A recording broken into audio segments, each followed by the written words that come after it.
G'day, everybody, and welcome to the Down Under Sensor Migrating to Australia podcast. Today's a great little podcast we've got. We're going to be interviewing Paul Vivian regarding upskilling for migrants heading to Australia. So, Paul, welcome, buddy. Hey, Wes, thanks for having us. My pleasure, mate. So, Paul, for those who don't know, you're our RTO manager and you play a big part in the visa process for many people coming over that require a qualification for the purpose of migration.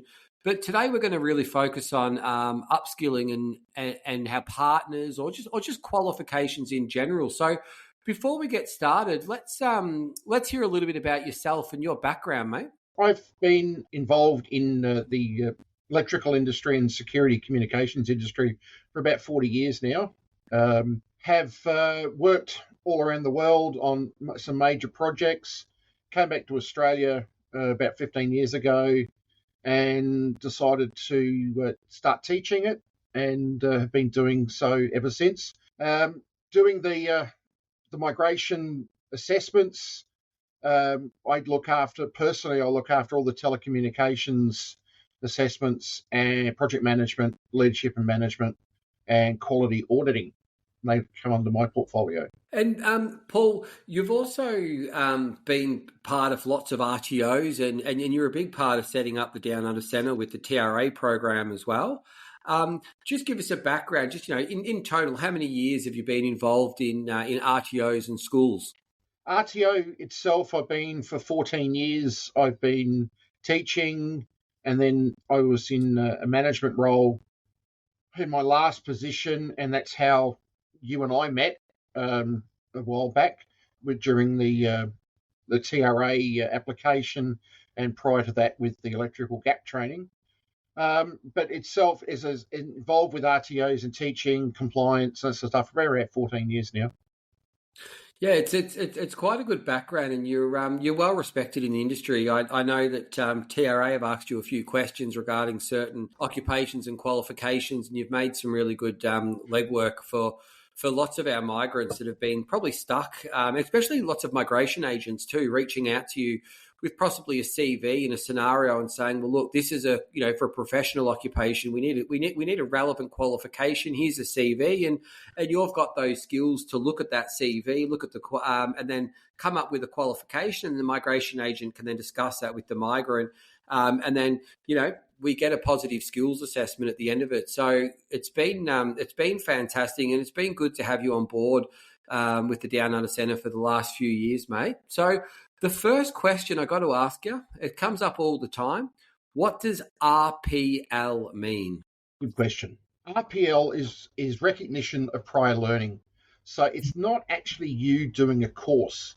It's based on your abilities and what you do.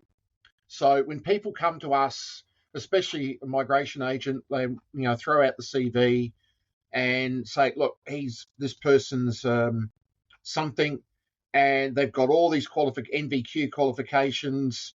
And of course, unfortunately, within Australia, we don't recognise the NVQ system or the city and guilds. We operate in a totally different bandwidth, if you will. So what we've got to do is then go through and start matching what their experience is. So basically, RPL is your experience, and that can be difficult in some respects because you may not do everything to Australian standards, but the similarities, especially with the UK, we have very similar systems. Work health and safety, and a lot of the occupations are bricklaying, carpentry, carpentry. We just do things slightly different here, and some of the standards that we have are slightly different. So when if you're coming to us, especially members of the skills assessment team, and they say you've got to go through an RPL process, it's not a course, it's actually looking at your ability.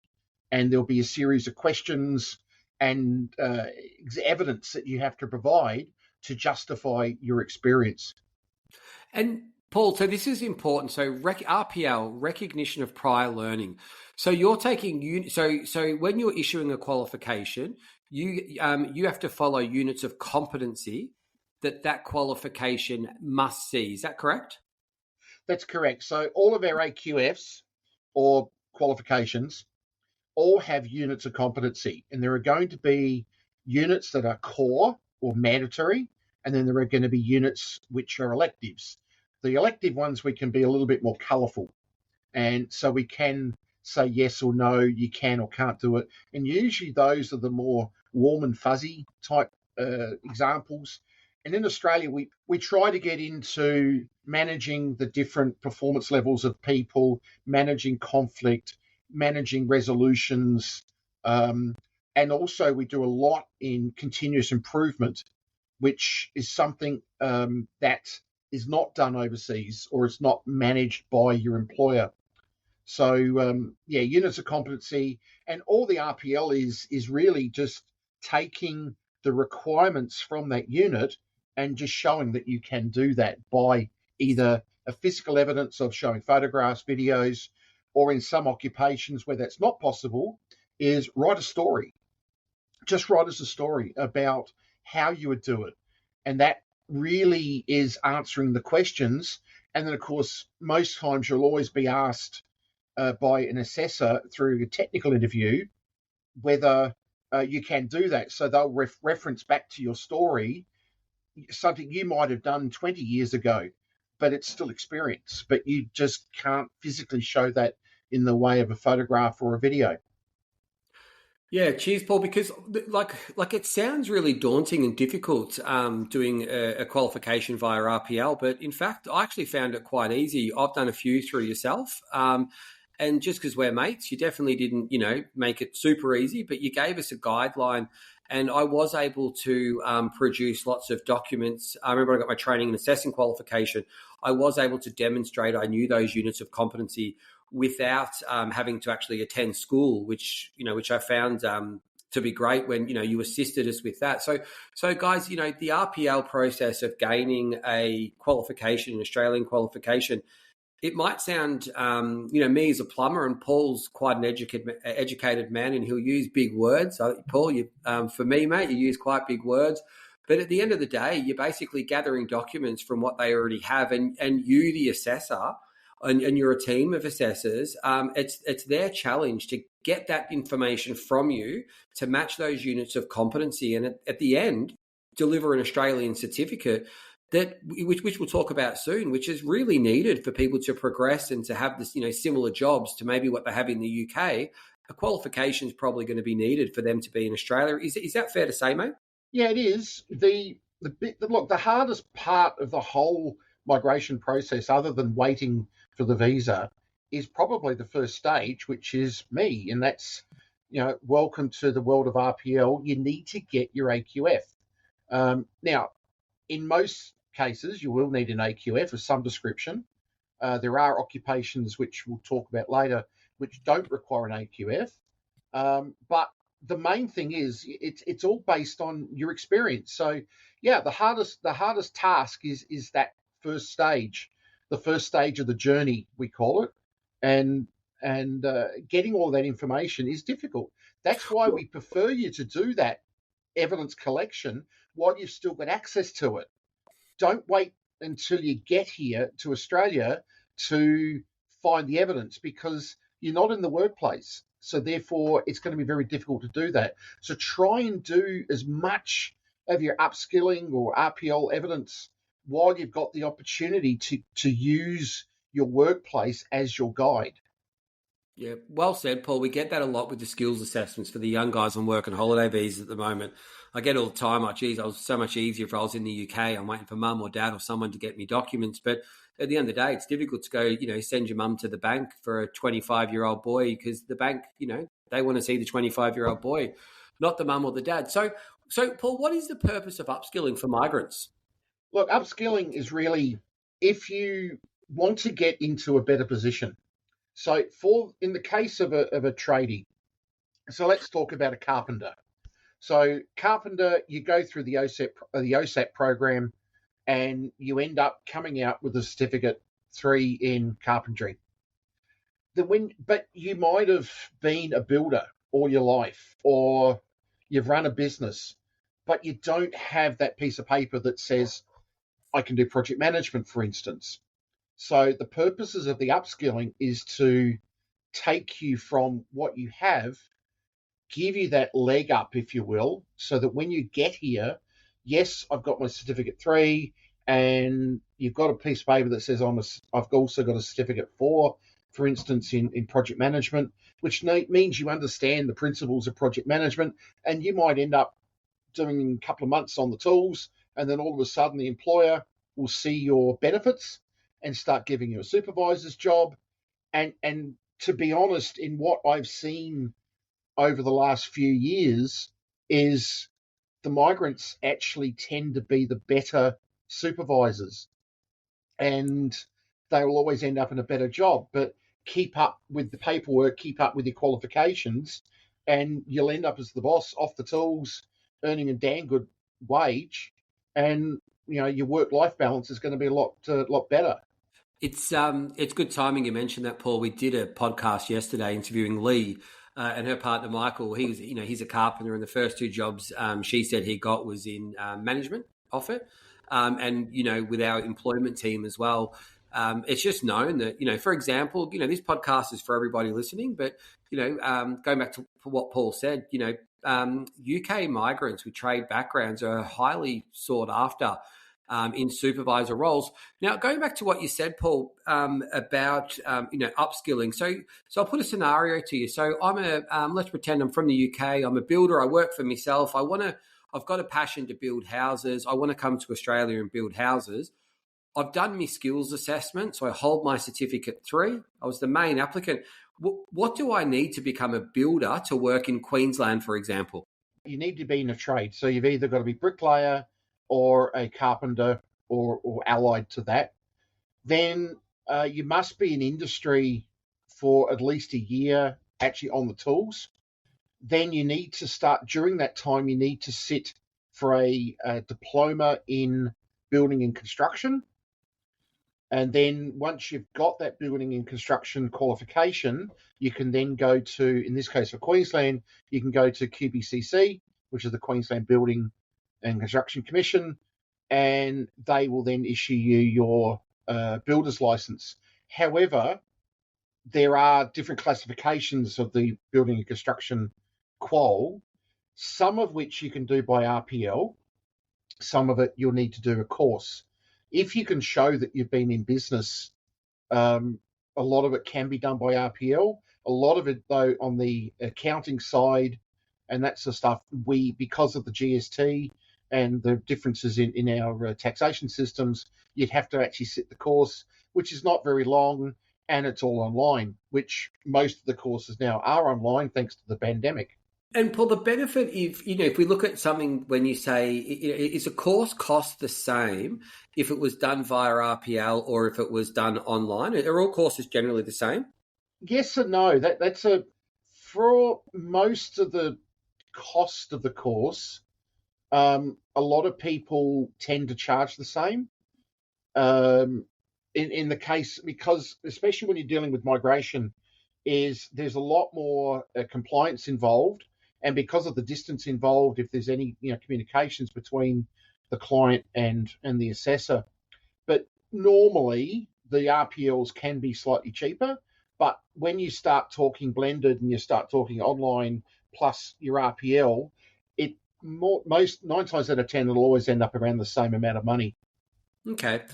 How does the vocational education system in Australia differ from other areas of the world? If we're talking NVQ and City and Guilds, that is governed under the UK system. The AQF system that we have in Australia is very similar. It's similar but different, if you will. We don't recognise their system, even though New Zealand use the City and Guilds, but New Zealand's City and Guilds is a different beast. We just don't recognise it. So, but saying that, because of the way of the structure, it's a technical and compliance issue, really, is why we don't do it. Even though the Australian AQF system is actually recognised throughout the entire OECD, for some reason, South Africa and the UK, Zimbabwe, a lot of the English-speaking areas, we will see them, but we don't actually recognise them and can't map them to the Australian qualifications, if that makes sense. So in a case like that, you just come in, they hold a relevant qualification, but you would RPL them to get the units of competency to then issue the Australian qualification. So a popular one that you do lots of is the Cert 4 in Project Manager.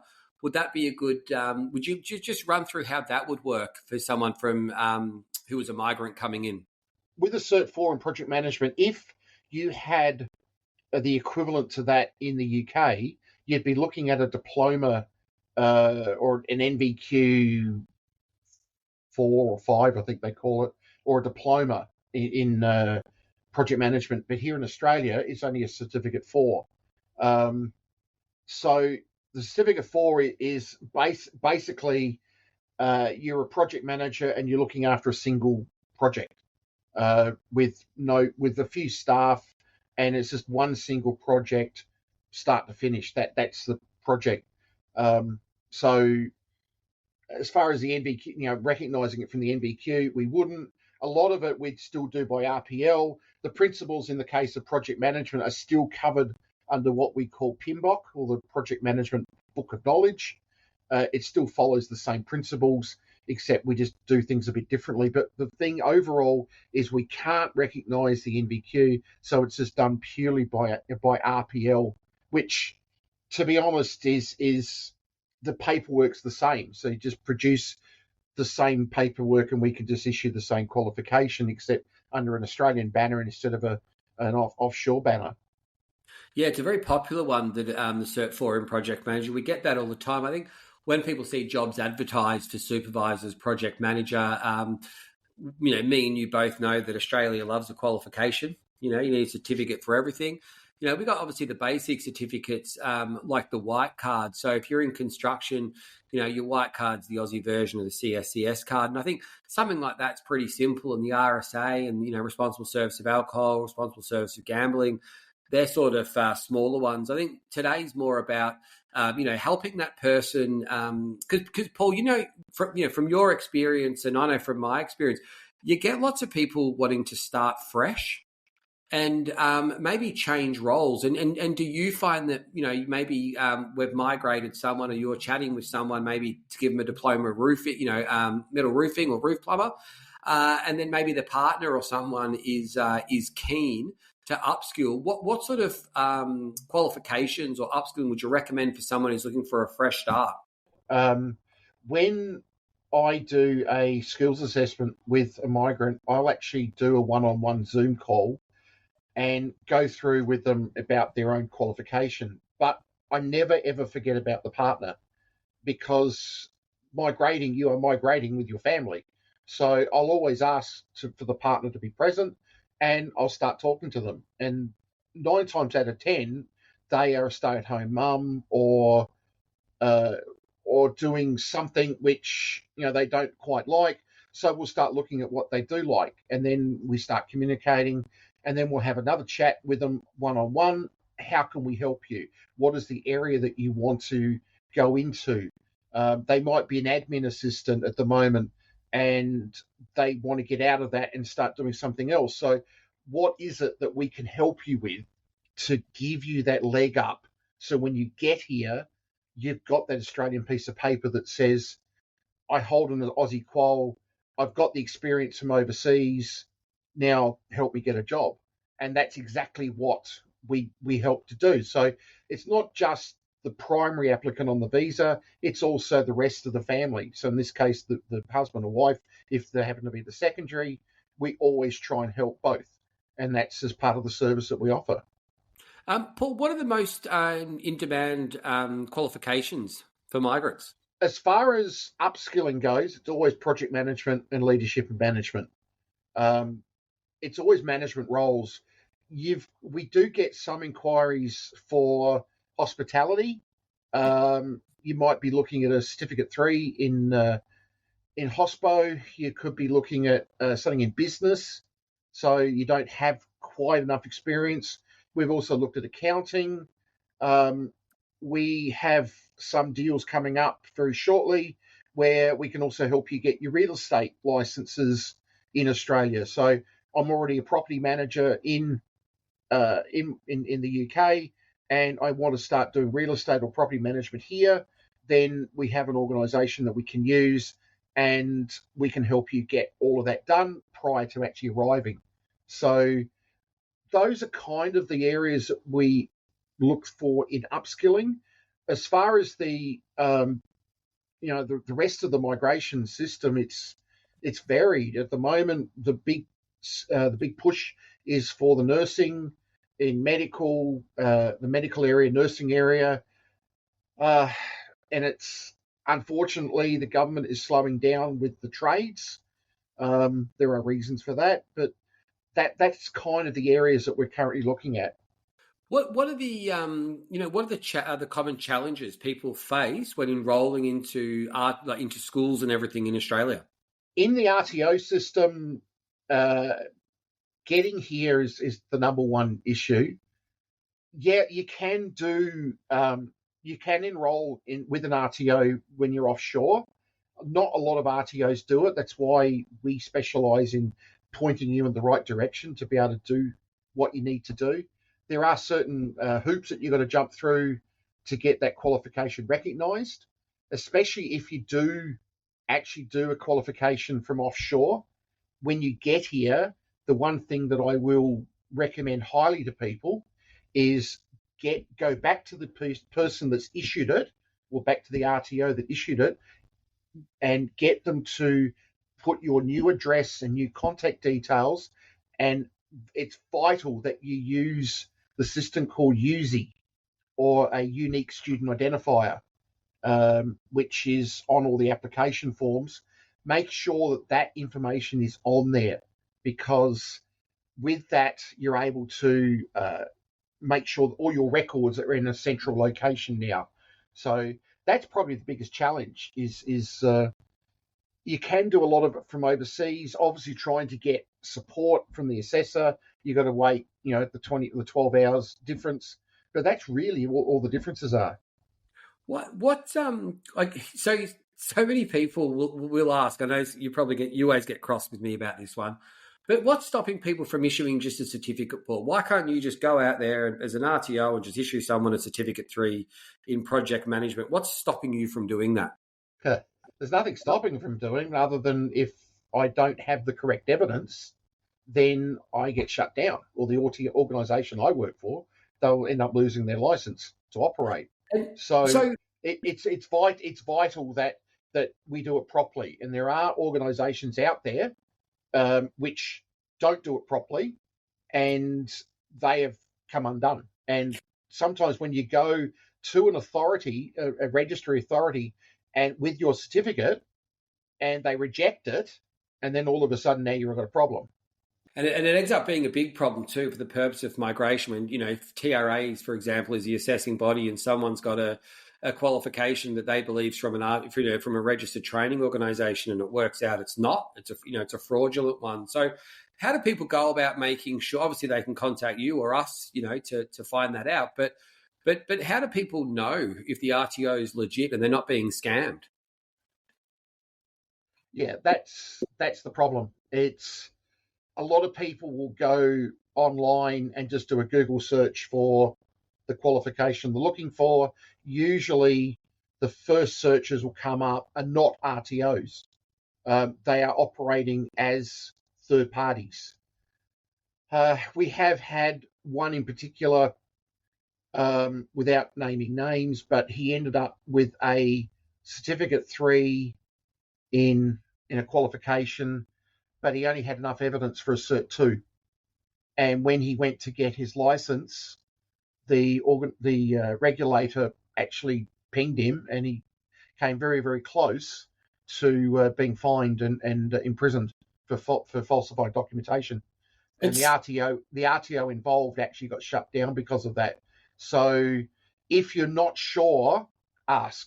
That's the biggest thing. Go through somebody like us. We will point you in the right direction. We don't charge you for the upskilling. We will help you as part of the service, getting you the right information with the right people, right timing to get it done properly. Yeah, it's so important. It just frustrates me when people come in and try and cheat the system and sell things online. I get it all the time with these plumbers and sparkies. I got told if I pay this company X amount of money, I get a certificate 3, but we know the regulators don't accept it, and they end up being scams. So guys, just be really careful. The whole purpose of this podcast is to bring Paul on and just to I guess just to explain exactly the importance of upskilling. So for certain occupations, you don't need to be upskilled. Like, if you hold a degree, generally the industry will accept that degree. Not in all cases, but in lots of trades and other areas. And if you're going into certain industries, certain industry like something as simple as a motor mechanic, Paul.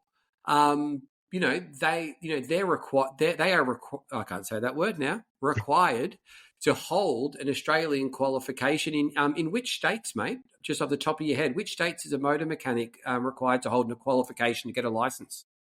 Yeah, so at the moment, if you are in New South Wales, South Australia, or Queensland, or about to be Queensland, you are required to hold a license to be a licensed motor mechanic.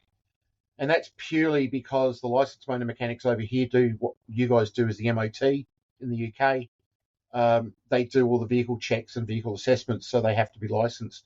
But technically, the rest of the country, you can just go to a motor shop and just start working. But it's slowly coming where we are starting to now really start clamping down on occupations to make sure that we get the right people and make sure they are licensed.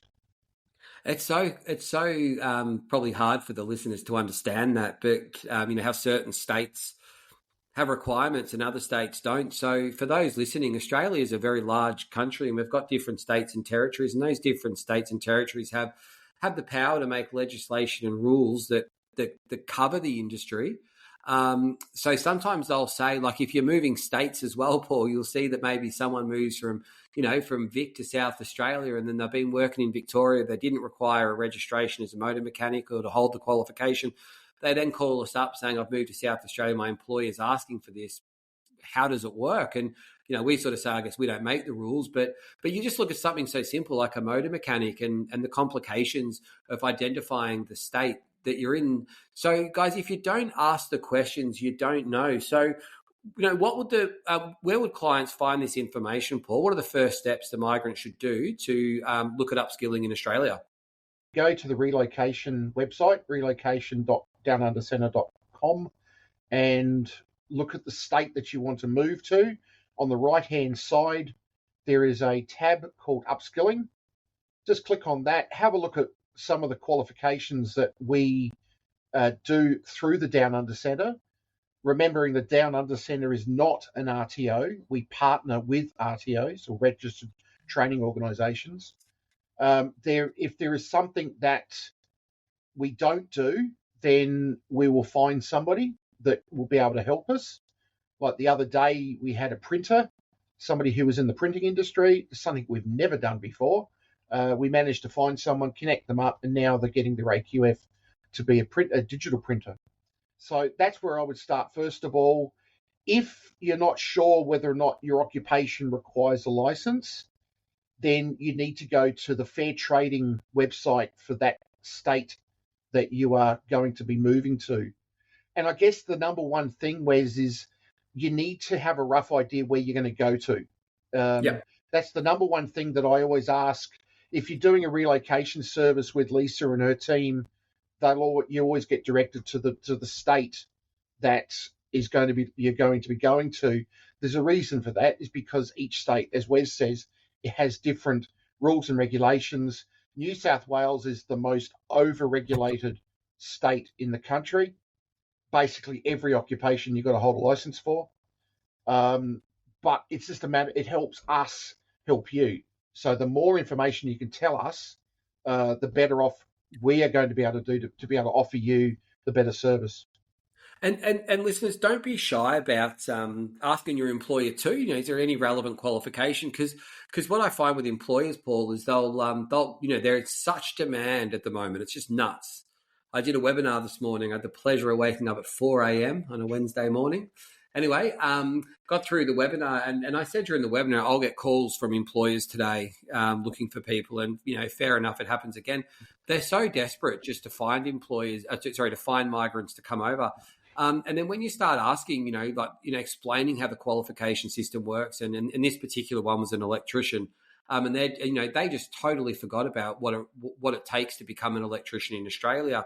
And it was interesting because there's certain, if you're from the UK and you get offered a sponsored job as an electrician, well, you don't need the skills assessment or the OTSR for the visa.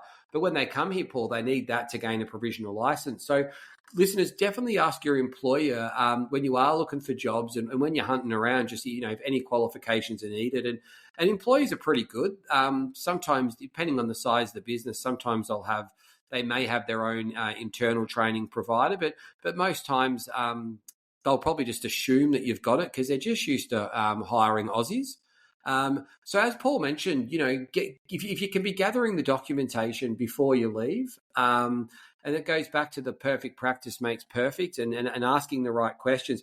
If you can get it all done, the whole idea is to make you employable and giving you the best chances. And then when you are here, even if you've been here for a couple of years or whatever, and you're looking at changing a career, just reach out to Paul because, I vouch for this man a lot. He's our RTO manager for a reason because, his job within the DUC is to go out there and help our clients find the qualification that's going to make them more employable or make their life easier. So, Paul, a massive shout out from all the clients, from the plumbers, the sparkies, to the telecommunications, to all the AQF3s that you've done, the diplomas that you've done. You've been amazing, and it's, even though it sounds difficult, it's actually quite an easy process if you are eligible to RPL. Would you back that up? Would you say it isn't that difficult? I mean, if we look at someone from a diploma of project management, if they've got the necessary background, how long would that qualification take to issue? If somebody come to us and said, I want a diploma of project management, normally if you're in the job, it would probably take you 3 or 4 weeks to put all the evidence together. The higher the occupation, the more information you need. But it's stuff that you'd be doing every day. So all that we say is redact the personal information to comply with the GDPR and all the privacy issues, and just send us the information. So when people ask us how long does the process take, it's basically up to you. Once we get the evidence, we assess it, you get your interview, you pay the final invoice, and then you go from there. It could be 6-7 weeks. If it's a straight diploma or an upskilling, then you could be looking 6-7 weeks. If you're needing to do it, the actual course, because it's something that you want to change occupation, all the courses are online, and it's really up to you. If you want to take 12 months, then take 12 months. The biggest outcome out of all of this, Wes, and thank you for your comments, it's appreciated.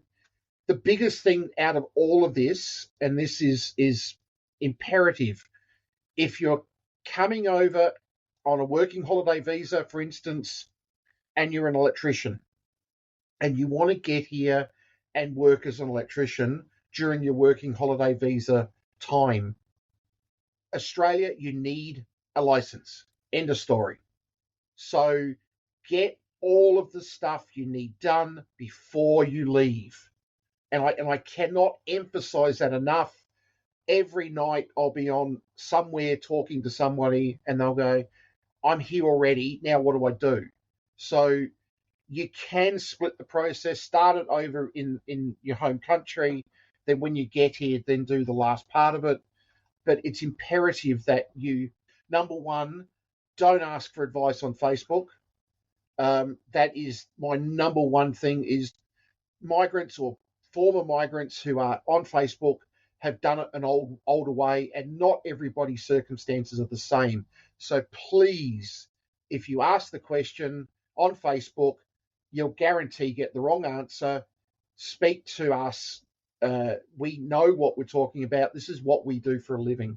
So that's number one.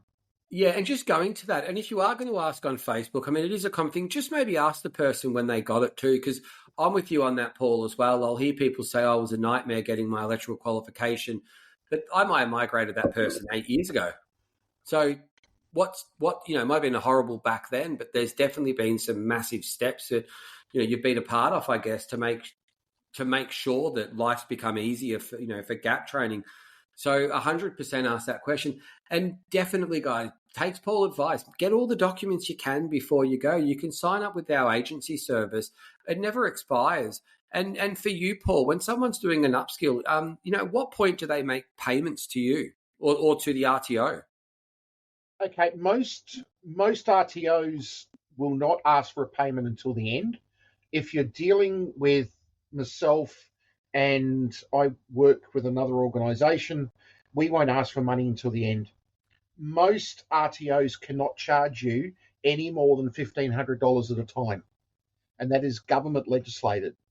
So if somebody says to you, look, it's going to be $3,000, then pay it off in sections. Don't, if they insist that you pay it off all at once, then you haven't gotten the service that you need.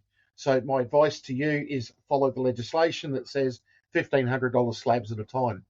If you're doing an RPL for your qualification and the organisation asks you for the money up front, then they have the right to ask for that. But if you are just doing upskilling and you're doing a Cert 4 or something just in an upskilling side of it, and they ask for more than $1,500, you can refuse it or pay it off in parts.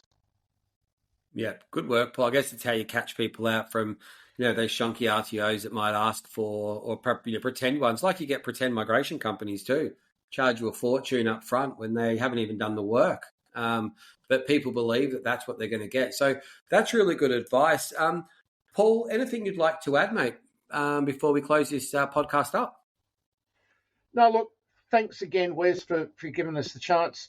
The main thing for me is that if you are coming across working holiday visa, or if you're the spouse of the main applicant, and as Wes says, if you're coming over sponsored, you may not need the skills assessment for your actual visa, but you sure will need it for when you get here.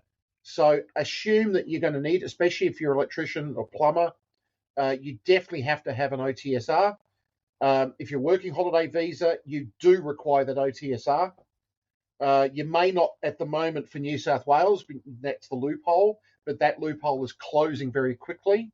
And last thing is, there is funding out there.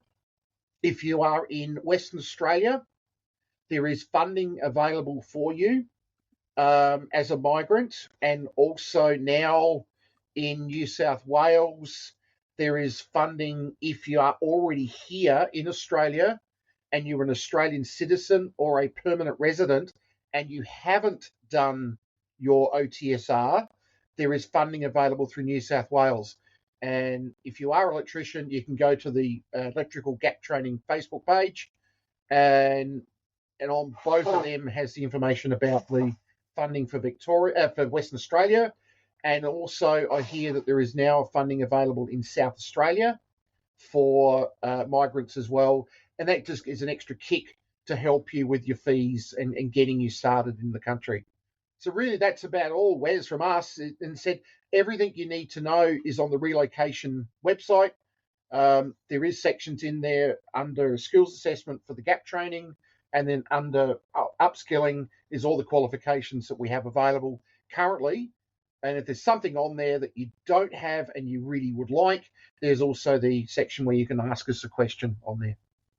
Yeah, good on you, Paul. What a again, what a great guy and the way that you're helping people. So, guys, I hope you enjoyed that. It was a bit of a different podcast than what we normally do interviewing migrants, but we really feel like sort of from our end, when you get asked lots of questions about upskilling and generally, most of our clients are, a Mr. and Mrs., and then one of them will generally need one. So jump on the website, check it out. It doesn't cost you any money to inquire, ask the necessary questions.